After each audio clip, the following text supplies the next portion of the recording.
Champions, कैसे हैं आप सभी। उम्मीद करता हूं आप सभी बहुत अच्छे होंगे और आप सभी अपनी तैयारी है वो बहुत अच्छे से कर रहे होंगे। दोस्तों आज हम करने वाले हैं आपके हरियाणा ग्रुप डी एग्जाम्स के लिए हिंदी का टेस्ट पेपर, और ये टेस्ट पेपर आपके रियल पेपर के जैसा होने वाला है। इसमें सभी टाइप्स के क्वेश्चंस आपको देखने के लिए मिलने वाले हैं, जिस टाइप के क्वेश्चंस आपके एग्जाम्स में आ सकते हैं, आए हुए हैं, उन सभी को हम यहां पर करने वाले हैं। और ये टेस्ट पेपर है तो आपको खुद टेस्ट देते हुए चलना है। कितने क्वेश्चंस आप ठीक कर पाते हो ये लास्ट में कमेंट करके जरूर बताना है, जिससे पता चलेगा कि हिंदी में 10 में से 10 कर पाओगे या 10 में से 5 कर पाओगे। सब कुछ आपको पता चल जाएगा, बस देखते हुए चलना है। और बड़े ही शानदार क्वेश्चंस हैं। आज वाली क्लास से आप बहुत कुछ सीखने वाले हो, तो इसलिए पहले ही बता देता हूं इंपॉर्टेंट क्लास है और शानदार क्वेश्चंस आपको यहां पर देखने के लिए मिलने वाले हैं। तो चलिए बिना देरी के शुरुआत करते हैं। पहला क्वेश्चन है वो आपकी स्क्रीन पर आ चुका है। क्वेश्चन नंबर पहला है, आप देखिए, आंसर कीजिए। पढ़िए क्या है कि विराम चिन्ह की दृष्टि से निम्नलिखित युग्मों से अशुद्ध युग्म का चयन कीजिए। कि यानी कि जो आपको ये 4 युग्म दिए गए हैं, इनमें से अशुद्ध कौन सा है वो अपने को बताना है। अशुद्ध का मतलब गलत कौन सा है वो अपने को बताना है। क्या यह बैल तुम्हारा ही है? प्रश्नवाचक चिन्ह लगा हुआ है और आगे बोला है प्रश्नवाचक चिन्ह है। बिल्कुल, ये वाले चिन्ह को क्या बोलते हैं हम? प्रश्नवाचक चिन्ह बोलते हैं। बिल्कुल ठीक है। मां ने पुकारा, थोड़ा पानी दे दो, योजक चिन्ह। क्या ये दोनों योजक चिन्ह है? देखिए क्या है भाई, ये योजक चिन्ह नहीं होते। योजक चिन्ह कौन सा होता है? ये वाला जो होता है इसको योजक चिन्ह बोला जाता है, जो जोड़ने का काम करता है। लेकिन यहां पर क्या है, थोड़ा पानी दे दीजिए, तो ये योजक चिन्ह नहीं है। इनको क्या बोला जाता है? उदाहरण चिन्ह बोला जाता है। क्या बोला जाता है? उदाहरण चिन्ह इनको बोला जाता है। उदाहरण चिन्ह इनको बोला जाता है। तो ये वाला क्या हो जाएगा? गलत हो जाएगा। जो गलत है वही हमें बताना था, तो ऑप्शन नंबर बी क्या हो जाएगा? करेक्ट आंसर हो जाएगा। आगे चेक कीजिए। इतना गहरा तौला, ये वाला चिन्ह है, इसको विस्मयवादी बोधक चिन्ह बोला जाता है। बिल्कुल ठीक है, कोई दिक्कत नहीं है। पहाड़ों पर बर्फ गिर रही है, ये पूर्ण लिखा है, जो पूर्ण विराम है। बिल्कुल ठीक है। तो कौन सा हो जाएगा इसका आंसर? ऑप्शन नंबर बी हो जाएगा। ये अशुद्ध लिखा हुआ है, बाकी के सारे सारे शुद्ध लिखे गए हैं। तो ये यहां पर याद कर लीजिए, विस्मय आदि बोधक जो चिन्ह होता है ये वाला होता है। प्रश्नवाचक चिन्ह होता है ये वाला, जो क्या होता है? उदाहरण चिन्ह होता है। और योजक चिन्ह कौन सा होता है? ये वाला चिन्ह होता है। और ये वाला क्या हो जाएगा? आपका पूर्ण विराम हो जाएगा। क्वेश्चन नंबर दूसरे के ऊपर चलते हैं। बड़ा ही शानदार क्वेश्चन है, थोड़ा सा दिमाग लगाओ। क्या है कि बीती विभावरी जागरी, अंबर पनघट में डूबो, रही तारा घट उषा नागरी। तो उपरोक्त वाक्य में पंक्ति का जो उदाहरण दिया गया है उसमें क्या है ये अपने को बताना है। यानी कि सिंपली बात करें तो इसमें अलंकार कौन सा है ये अपने को बताना है। कौन सा अलंकार है? बीती विभावरी जागरी, अंबर पनघट में डूबो रही, तारा घट उषा नागरी। तो यहां पर बादलों की बात हो रही है, पानी की बात हो रही है, उषा की बात हो रही है। बताइए क्या हो जाएगा? ऑप्शंस में ऐसे मत लड़ने लग जाना सर जी ये होगा। पहले ऑप्शंस देखो फिर उस हिसाब से। तो इसमें मानवीकरण किया गया है, तो कौन सा अलंकार हो जाएगा भाई? मानवीकरण अलंकार हो जाएगा। और मानवीकरण ऑप्शन में ना मिले तो कौन सा हो जाएगा? फिर हो जाएगा रूपक अलंकार। लेकिन यहां पर रूपक वगैरह कुछ नहीं दिया हुआ, मानवीकरण दिया हुआ है, तो कौन सा अलंकार हो जाएगा? मानवीकरण हो जाएगा, क्योंकि जो बादल, पानी, बरसात है उन सभी के बारे में यहां पर बात की गई है। क्वेश्चन नंबर तीसरे के ऊपर चलते हैं। क्या है कि दुर्दशा शब्द निर्मित है। दुर्दशा का मतलब होता है बुरी दशा हो जाना। दुर्दशा का मतलब क्या हो जाता है? बुरी दशा हो जाना। बेरोजगारी में सभी लोगों की क्या रहती है भाई? बुरी दशा रहती है, तो जिसको क्या बोलते हैं? दुर्दशा। और दुर्दशा तो और भी ज्यादा खराब होती है, मतलब बहुत ज्यादा खराब जो कंडीशन होती है ना, उनको बोला जाता है दुर्दशा। ठीक है जी। अभी तो अपनी ठीक ठाक चल रही है ना, हम सभी की ठीक ठाक चल रही है ना। चलो बताओ क्या है? दुर्दशा है वो किससे, कौन से शब्द से निर्मित है ये अपने को बताना है। तो सभी में उपसर्ग है, तो ये देखने की आवश्यकता नहीं है। अब आपको यह देखने की आवश्यकता है कौन सा उपसर्ग है। तो दू और आधार होना चाहिए, तो ये हो जाएगा option number B correct answer हो जाएगा। दूर क्या हो जाएगा, उपसर्ग हो जाएगा। दू और आधार है, दू और आधार है और दशा इसमें जोड़ा गया है, तो क्या हो जाएगा, दुर्दशा हो जाएगा। तो option number B correct answer हो गया। उपसर्ग स्टार्टिंग में लगते हैं, प्रत्यय एंड में लगते हैं। तो उपसर्ग और प्रत्यय दोनों से आपके एग्जाम्स में क्वेश्चंस पूछा जाता है। देखो प्रत्यय की बात करते ही प्रत्यय आ गया है। क्वेश्चन नंबर चौथा है आपका कि प्रत्यय की दृष्टि से असंगत विकल्प को पहचानिए। प्रत्यय की दृष्टि से असंगत विकल्प को आपको पहचानना है। तो बताओ, इन सभी को जोड़ करके ये आता है। अब इनमें देखो कौन सा गलत है। असंगत का मतलब क्या है, जो सही नहीं लिखा हुआ, जो संगत में नहीं है, ठीक नहीं है, वो अपने को बताना है, अलग है जो। तो ए आधा स और त्रय, तो ए आधा स त्रय बन गया, ये वाला तो बिल्कुल ठीक है, तो इसमें तो कोई समस्या नहीं है। च आधा रे ए और न, तो क्या बन जाएगा, चरण, ये भी बिल्कुल ठीक है, चरण। सु आधा च आलू, तो सुचालू बनेगा, यहां पर सचालू लिखा हुआ है, तो इसलिए ये वाला गलत हो जाएगा। क्या आएगा, सुचालू आएगा, ये ऐसे, ठीक है जी। तो इसलिए ये वाला गलत हो जाएगा। आगे तो चेक करने की आवश्यकता नहीं है, वैसे या अन यान हो जाएगा, ठीक है। तो समझ में आ गया ये वाला क्यों गलत है, क्योंकि सुचालू वाला जो सु है ना, ये हटा दिया है, तो इस वजह से ये वाला गलत हो जाएगा। और जो गलत हो गया वो असंगत हो गया, वही हमें बताना था। क्वेश्चन नंबर 5 के ऊपर चलते हैं। प्रेम पूर्वक शब्द किस क्रिया विशेषण से संबंधित है। ये इंपॉर्टेंट क्वेश्चन है, आप सभी का टेस्ट चल रहा है, आप सभी आंसर कीजिए, ठीक है जी। प्रेम पूर्वक शब्द है वो किस प्रकार का क्रिया विशेषण है, ठीक है जी। विशेषण क्या होता है, जो संज्ञा और सर्वनाम की विशेषता बताई। क्रिया के विशेषण क्या होता है वो आप भी बताएं। आप बताओ कि जो प्रेम पूर्वक शब्द है वो किस क्रिया विशेषण का है भाई, कौन सी क्रिया विशेषण का है, ये अपने को बताना है। क्रिया विशेषण के आपके 3 प्रकार होते हैं, जिसमें एक होता है मूल क्रिया विशेषण, एक होता है स्थानीय क्रिया विशेषण, एक होता है यौगिक क्रिया विशेषण। ये 3 प्रकार की होती है, ये 3 प्रकार की होती हैं, है जी। तो इसलिए संस्कृत वाला तो आपका आंसर होगा ही नहीं, इन तीनों में से कोई होगा, इन तीनों में से कोई होगा, ये अपने को बताना है। अब मूल क्रिया विशेषण क्या होता है, इसको समझ लीजिए पहले। मूल क्रिया विशेषण वो चीज होती है जो स्वतंत्र रूप से काम करती है, जो स्वतंत्र रूप से, अचानक, ठीक, दूर, नहीं, ठीक है, इस प्रकार की, आज, तो ये सारे के सारे क्या है, मूल क्रिया विशेषण है। यानी कि जो स्वतंत्र रूप से काम करती है, स्वतंत्र का मतलब हो गया मूल रूप से जो काम करती है, खुद का काम खुद करती है, उसको मूल क्रिया विशेषण कहते हैं। तो प्रेम पूर्वक क्या ये मूल है, नहीं है भाई, क्योंकि यहां पर प्रेम और पूर्वक 2 अलग अलग चीजों का इस्तेमाल किया गया है, जिसमें प्रेम क्या हो गया, आपकी संज्ञा हो जाएगा, और पूर्वक क्या हो जाएगा, आपका यहां पर प्रत्यय हो जाएगा। आप बताइए।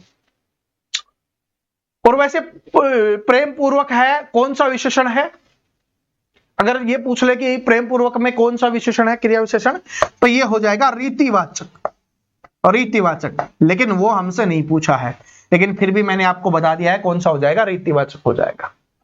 अब बताओ, स्थानीय क्रिया विशेषण, नाम से ही पता चल रहा है स्थान के रूप में इस्तेमाल होता है, तो ये वाला भी नहीं होगा। तो कौन सा हो जाएगा, यौगिक क्रिया विशेषण, क्योंकि यहां पर योग हो रहा है, तो ये कौन सा हो जाएगा, यौगिक क्रिया विशेषण हो जाएगा। Option number A correct answer हो जाएगा, ठीक है जी। क्वेश्चन नंबर 6 के ऊपर चलते हैं कि जंगल में मोर नाचा किसने देखा। लोकोक्ति का उचित अर्थ क्या होगा, ये अपने को बताना है। जंगल में मोर नाचा किसने देखा, जंगल में मोर नाचा किसने देखा, इसका मतलब है कि जहां पर वैल्यू नहीं है वहां पर काम करने से कोई फायदा नहीं है। बहुत सारे स्टूडेंट क्या करते रहते हैं, हरियाणा जी के, हरियाणा जी के, हरियाणा जी के, ठीक है जी। हरियाणा जी के से क्या पेपर पास हो जाएगा, मान लो आप ज्ञाता बन गए हरियाणा जी के, तो क्या उससे पेपर पास हो जाएगा, नहीं होगा। तो पेपर पास नहीं होगा तो वो चीज करने से क्या फायदा, जो आपका लक्ष्य है वो अचीव नहीं हो रहा। तो हरियाणा जी के नहीं, सभी सब्जेक्ट आपको पढ़ना पड़ेगा, तो जो जरूरी है वो चीज करनी है। तो जंगल में मोर नाचा किसने देखा, हरियाणा जी के में परफेक्ट बने किसने देखा, सिलेक्शन होगा तभी देखेंगे सभी, तभी घर वाले भी, रिश्तेदार भी और सगाई वाले भी तभी देखेंगे, है जी। सगाई वाले कब देखेंगे? जब नौकरी लग जाएगी, और उसके लिए क्या करना पड़ेगा? सभी सब्जेक्ट को अच्छे से पढ़ना पड़ेगा। तो जंगल में मोर नाचा किसने देखा, क्या मतलब हो जाएगा? गुण के प्रदर्शन के लिए उचित स्थान का चुनाव आवश्यक है। कि अगर आपके अंदर कोई गुण है, जैसे मोर के अंदर नाचने का गुण है, मोर बहुत अच्छा नाचता है, बहुत प्यारा लगता है, लेकिन जंगल में नाचेगा कौन देखेगा भाई? कोई नहीं देखेगा। सभी अपने घरों पे सो रहे होते हैं और HSSC की तैयारी कर रहे होते हैं अपने हरियाणा में, तो है जी। तो option number A correct answer हो जाएगा। कौन सा शब्द तत्सम शब्द नहीं है? तत्सम शब्द, तत्सम शब्द मतलब अपने संस्कृत वाले जैसे ही इस्तेमाल होते हैं वो, और तद्भव होते हैं जिन्होंने अपना रूप बदल लिया है। अब जो तत्सम नहीं है वो हो सकता है कि तद्भव भी होगा। अब तत्सम देखो, दुग्ध, दुग्ध क्या ये तत्सम है? बिल्कुल है भाई, बिल्कुल है। लोक, ये भी तत्सम है, बिल्कुल है। जो नहीं है वो अपने को बताना है। हानि, ये भी तत्सम है, बिल्कुल है। रात नहीं होगा, क्योंकि रात क्या है? तद्भव शब्द हो जाएगा। लेकिन इसका तत्सम क्या होगा? इसका तत्सम होता है रात्रि, ठीक है जी। इसका तत्सम क्या हो जाएगा? रात्रि हो जाएगा। क्वेश्चन नंबर 8 के ऊपर चलते हैं। 8,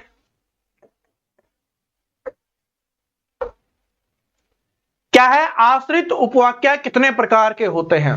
इंपॉर्टेंट क्वेश्चन भाई, आप सभी का टेस्ट पेपर चल रहा है तो सभी स्टूडेंट आंसर करेंगे कि आश्रित उपवाक्य है वो कितने प्रकार का होता है। आश्रित उपवाक्य कितने प्रकार का होता है? पहले समझिए आश्रित उपवाक्य होता क्या है। आश्रित का मतलब जो दूसरे के ऊपर डिपेंड करता है, उसको आश्रित बोला जाता है। जैसे अभी आप अपने घर वालों के ऊपर आश्रित हो, वो रोटी देंगे तो ही खाओगे वरना नहीं खाओगे, है जी। कहां से लाएंगे? अभी नौकरी नहीं लगे ना, लग जाएगी तब ले आएंगे, ठीक है। और फिर घर वालों को भी खिला देंगे अच्छे से, ठीक है। और फिर मेरे मिठाई का डिब्बा भी आ जाना चाहिए। नौकरी लगते ही मिठाई का डिब्बा नहीं आया ना, तो मैं क्या कर सकता हूं? कुछ नहीं कर सकता, बस आ जाना चाहिए। मैंने बोला हुआ है अपने गांव में, देखो आप सभी के लिए बड़ी मेहनत कर रहा हूं हर सब्जेक्ट में। जो मेरे सब्जेक्ट नहीं थे, मैंने कई सालों पहले छोड़ दिए थे, वो भी आपको पढ़ा रहा हूं, ठीक है। जो जिस तरीके से आप तैयारी कर रहे हो, वैसे मैं कभी आज से कई साल पहले तैयारी करता था। वो सारी चीजें ढूंढ ढांड के, याद करके, समझ के आपको समझा रहा हूं, ताकि आपका स्कोर होना चाहिए। क्योंकि मैंने अपने हरियाणा में देखा कि बहुत कम टीचर्स हैं, ठीक है। तो ये चीज है, क्योंकि हरियाणा वाले स्टूडेंट सिर्फ 15 दिन पढ़ते हैं ज्यादा संख्या में। अब थोड़े बहुत स्टूडेंट को पढ़ाने के लिए फिर टीचर्स भी भाई, उनको भी अपना घर चलाना होता है, ये प्रॉब्लम होती है, ठीक है। वो मैं अलग बात है, मैं सारी चीजें छोड़ रखी है। घर वालों ने को बोल रखा है भाई अपने आप चला लो, मेरे बस की नहीं है, मुझे स्टूडेंट को पढ़ाना है जी। तो बताइए, आश्रित वाक्य समझ गए? तो आश्रित वाक्य हैं वो 3 प्रकार के होते हैं। आश्रित जो उपवाक्य हैं वो 3 प्रकार के होते हैं। जैसे एक तो हो गया संज्ञा उपवाक्य, एक हो जाएगा आपका विशेषण उपवाक्य, एक हो जाएगा क्रिया विशेषण उपवाक्य। ये 3 प्रकार के होते हैं, ठीक है जी, 3 प्रकार के। चलिए, दिए गए किस विकल्प में पुल्लिंग शब्द है? पुल्लिंग आपको बताना है। क्वेश्चन नंबर 9 है अपना। 10 नहीं, 10 से ज्यादा करेंगे, ऐसे मत सोचना कि टेस्ट है तो सर जी 10 करवा के भाग जाए, नहीं, ज्यादा करेंगे, अच्छे क्वेश्चन है सारे। दिए गए किस विकल्प में पुल्लिंग शब्द है? पुल्लिंग शब्द, स्त्रीलिंग शब्द पहचानना कैसे है समझाया था, पिछली हिंदी की क्लास में आपको बताया था। इसी में यूज करके देख लो। जैसे कि कहानी है, नानी कहानी सुनाती है, दादी कहानी सुनाती है, ठीक है जी। तो यह कहानी सुनाई, तो ये क्या हो गया? स्त्रीलिंग है। किसी की जीवनी है, ये वैसे ही स्त्रीलिंग है, ठीक है जी। उसके बाद एकाकी क्या है? जो एक ही अंक होता है वो भी क्या है? स्त्रीलिंग है। हाँ, नाटक है, ये लड़के करते हैं, आपने लड़कों को देखा होगा नाटक करते हुए, है जी।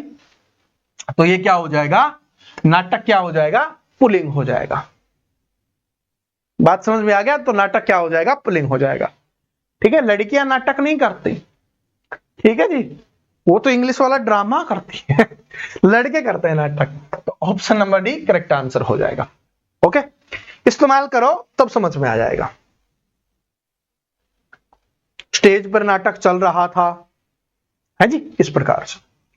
क्वेश्चन नंबर 10वां अपना, कि संधि की दृष्टि से कौन सा विकल्प असंगत है। असंगत का मतलब क्या है यहां पर? गलत। इनमें से गलत कौन सा है वो अपने को बताना है।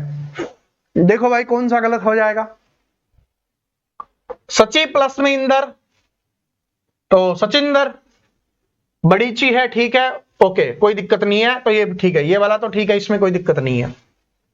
अन्य प्लस में उदर, तो अन्य और बड़ा, ठीक है, अन्य उदर हो गया, ये भी ठीक है। मति प्लस में अभिमान, तो ये हो जाएगा मति अभिमान। तो यहां पर मां है भाई, मां नहीं आएगा, मैं आएगा, तो ये गलत हो गया। ठीक है जी, मां नहीं आएगा, मैं आएगा, तो ये गलत हो जाएगा, मति अभिमान हो जाएगा। ठीक है, तो ये वाला गलत हो गया। जब आंसर यही था तो ये हो गया। प्रतीक्षा, देख सकते हो, प्रतीक्षा, कोई दिक्कत नहीं है। तो ऑप्शन नंबर सी यहां पर क्या गलत हो जाएगा? इसका आंसर हो जाएगा, क्योंकि जो गलत है वही क्या है? आंसर है। क्वेश्चन नंबर 11 है अपना, देखिए क्या है, 11वें नंबर का है, कि आपके खालिस्तान का अवश्य पालन होगा। वाक्य के अधिक स्थान के लिए अवज्ञा शब्द का सर्वाधिक उपयुक्त विलोम शब्द क्या होगा? विलोम का मतलब विपरीतार्थक, उल्टा अपने को बताना है। किसका? अवज्ञा का। अवज्ञा का मतलब होता है किसी की आज्ञा का पालन न करना। सविनय अवज्ञा आंदोलन के बारे में बताया था, उस समय समझाया था कि जो अंग्रेज बोलेंगे वो नहीं करेंगे, तो आज्ञा का पालन न करना। तो इसका विपरीत क्या हो जाएगा? अवज्ञा का क्या हो जाएगा? आज्ञा, यानी कि किसी का कहा मानना, जो बोल रहा है उसको मान लेना। तो किसी की आज्ञा का पालन करना, ऑप्शन नंबर 1 करेक्ट आंसर हो जाएगा, कि आपकी आज्ञा का अवश्य पालन होगा। जैसे मैंने बोला है ना, लगने के बाद मिठाई का डिब्बा आना चाहिए, वो अलग बात है, आगरे का पेठा ले आना है भाई, 100 रुपए किलो वाला ले आना, कोई दिक्कत नहीं है, पर आना चाहिए। काजू कतरी लाओ, अलग बात है, लेकिन लाना है भाई। ठीक है, दिल की बातें बोल रहा हूं, देखो, ठीक है, वरना फिर एक कोर्स निकाला और एक कोर्स में ही सारी काजू कतली आ जाएंगे, मैं अकेले खाऊंगा। ठीक है, तो कोर्स इसलिए नहीं आ रहा कि आप पढ़ो और आप घरों में बांटो। जो जिसने बोला था कि तू नहीं कर पाएगा, उसके घर में अलग से काजू कतली का डिब्बा आ जाएगा, लेकिन उसमें होंगी सोन पापड़ी। डिब्बा काजू कतली का रखना, वो काजू कतली मेरे पास भेज देना, और उस डिब्बे के अंदर डाल देना सोन पापड़ी, और वो दे आना, एंजॉय करो, है जी। चलिए, क्या है? चंद्र शब्द का पर्यायवाची शब्द नहीं है। चंद्र का मतलब क्या? चंद्रमा। इसका पर्यायवाची इनमें से कौन सा नहीं है? अगर पर्यायवाची याद कर रखे होंगे तो पता होगा। सारे के सारे हिंदी के टॉपिक्स, 17 टॉपिक्स की पीडीएफ है, वो टेलीग्राम पे डाल रखी है। टेलीग्राम का लिंक डिस्क्रिप्शन में है, तो वहां पर जाके सारे टॉपिक्स याद करो। पर्यायवाची शब्द याद होंगे तो कर दोगे। सभी को पता है दिनेश किसका होता है? दिनेश होता है सूर्य का। सूर्य मतलब सूरज, तो ये सूर्य का है, तो ये अलग हो जाएगा। बाकी सारे के सारे क्या हैं? चंद्रमा के हैं, चंद्र के हैं। सुधांशु है, वो भी चंद्र का है। राकेश है, वो भी चंद्र का है। हिमांशु है, वो भी चंद्र का है। ठीक है जी, चंद्र मतलब अपना चंदा मामा। चलिए आगे बढ़ते हैं। इतिवर्ती शब्द के लिए उचित वाक्यांश का चयन कीजिए। इतिवर्ती, सॉरी इतिवर्ती नहीं, इतिवर्त। इतिवर्त शब्द के लिए उचित वाक्यांश का चयन कीजिए। तो इतिवर्त के लिए आपको बताना है। इतिवर्त का मतलब यह होता है भाई, जो बीत चुका है उन चीजों को, उन घटनाक्रम को क्रम के अनुसार लिखना, उसी को बोला जाता है इतिवर्त। ठीक है जी, जो भूतकाल में जो घटनाएं हो गई हैं उन सभी को क्रम में रखना, उसी को बोला जाता है क्या? इतिवर्त बोला जाता है। जैसे 15, 16, 17, 18, 19, 20, इस प्रकार से। तो उनको क्या कहा जाएगा? किसी देश अथवा समाज की घटनाओं का क्रमवार ब्यौरा, यह आपका आंसर हो सकता है।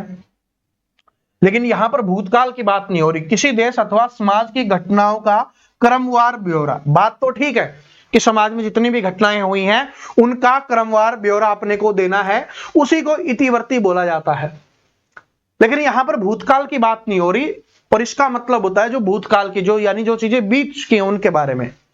ठीक है, तो क्या हो जाएगा? वर्तांतों का घटनाक्रम, ये वाला आंसर हो जाएगा। ये वाला नहीं है तो ये वाला है, ठीक है। इन दोनों में से जो भी ऑप्शन में दिखे आंसर कर देना। वैसे वृत्तांतों की घटनाक्रम का मतलब भी यही होता है कि भूतकाल की जो घटनाएं हैं उनको क्रम के अनुसार लिखना, बिल्कुल डिटेल से जो लिखा जाता है उसको बोला जाता है वृत्तांतों का घटनाक्रम, ठीक है जी। और इसमें क्या समस्या वो मैंने आपको बता दी है। आगे बढ़ते हैं कि निम्नलिखित किस विकल्प में प्रत्यक्ष समस्त पद का सही विग्रह और समास क्या होगा। प्रत्यक्ष का पहले तो सही विग्रह बताना है, ठीक है जी, कि प्रत्यक्ष को कैसे खोल कर लिखेंगे और उसमें कौन सा समास होगा यह भी अपने को बताना है। तो प्रत्यक्ष का मतलब होता है अक्ष के प्रति, अक्षी के प्रति है जी, यानी कि इसका मतलब होता है आंखों के सामने। बोला ना प्रत्यक्ष को प्रमाण की क्या जरूरत है, यानी कि जो चीज आंखों के सामने हो रही है उससे किसी से पूछने की आवश्यकता नहीं है। प्रत्यक्ष का मतलब जो हमारे सामने हो रहा है, हमारी आंखों के सामने हो रहा है, उसी को क्या बोला जाता है, प्रत्यक्ष बोला जाता है। और इसमें कौन सा समास हो जाएगा, अवयवी भाव समास हो जाएगा। कौन सा समास हो जाएगा भाई, अवयवी भाव समास हो जाएगा। तो ऑप्शन नंबर 1 करेक्ट आंसर हो जाएगा, ठीक है जी। आगे बढ़ते हैं कि जीवन में समय का खालिस्तान समझना आवश्यक है। वाक्य के लिए रिक्त स्थान के लिए वर्तनी की दृष्टि से सही शब्द का चयन कीजिए। तो जीवन में समय का क्या है, जीवन में समय का महत्व समझना आवश्यक है। अब इनमें से देखो 4 ऑप्शंस दिए हुए हैं, इनमें से कौन सा महत्व ठीक है ये अपने को बताना है। और आप सभी ये चीज है वो कमेंट बॉक्स में बताओगे, ठीक है जी। कमेंट बॉक्स में आप सभी को ये आंसर देना है, ये आपका होमवर्क हो जाएगा। और थोड़ी सी हिंट दे देता हूं, ये दोनों आंसर नहीं है जी, 50-50 मैंने कर दिया है। इन दोनों में से कौन सा आंसर है, ऑप्शन नंबर बी आंसर है या option number D. Comment box में लिखना कि सर जी 15वें क्वेश्चन का आंसर क्या हो जाएगा, या आप लिख सकते हो होमवर्क क्वेश्चन का आंसर क्या हो जाएगा, बी है या डी है। ये आपको कमेंट करके बताना है, ठीक है। तो हमारा ये जो प्रैक्टिस सेट है वो यहीं पे समाप्त होता है। ईमानदारी से कमेंट करके बताना 14 क्वेश्चंस के इस टेस्ट में आपका स्कोर क्या रहा। 14 में से आपने कितने क्वेश्चंस ठीक किए हैं ये कमेंट करके जरूर बताना है, जिससे आपको आइडिया लग जाएगा कि हिंदी की आपकी लगभग कितनी तैयारी चल रही है। क्योंकि मैं बार बार एक बात बता चुका हूं, HSSC है, हर बार पैटर्न चेंज करती है, हर बार क्वेश्चंस भी चेंज करती है। कभी 5 पूछती है, कभी 10 पूछती है, कभी 15 पूछती है, ठीक है जी। तो ये HSSC के ऊपर डिपेंड करेगा वो कितना पूछेगी, लेकिन हमें हर सब्जेक्ट को अच्छे से पढ़ना है अगर हमें सिलेक्शन लेना है। तो काजू कतली तभी पहुंचाओगे जब आपका सिलेक्शन होगा, ठीक है जी। तो पढ़िए, मेहनत कीजिए अच्छे से। और मैंने आपको अभी बताया था कि हिंदी के सारे टॉपिक्स की जो PDF है, 17 टॉपिक्स की PDF वो अपने टेलीग्राम पे मिल जाएगी। और टेलीग्राम का लिंक डिस्क्रिप्शन में दिया हुआ है। व्हाट्सएप और इंस्टाग्राम पर भी जुड़ जाना, उनका लिंक भी डिस्क्रिप्शन में दिया हुआ है। मिलते हैं नेक्स्ट वीडियो में, तब तक हंसते रहिए, मुस्कुराते रहिए, पढ़ते रहिए। राम राम सभी को।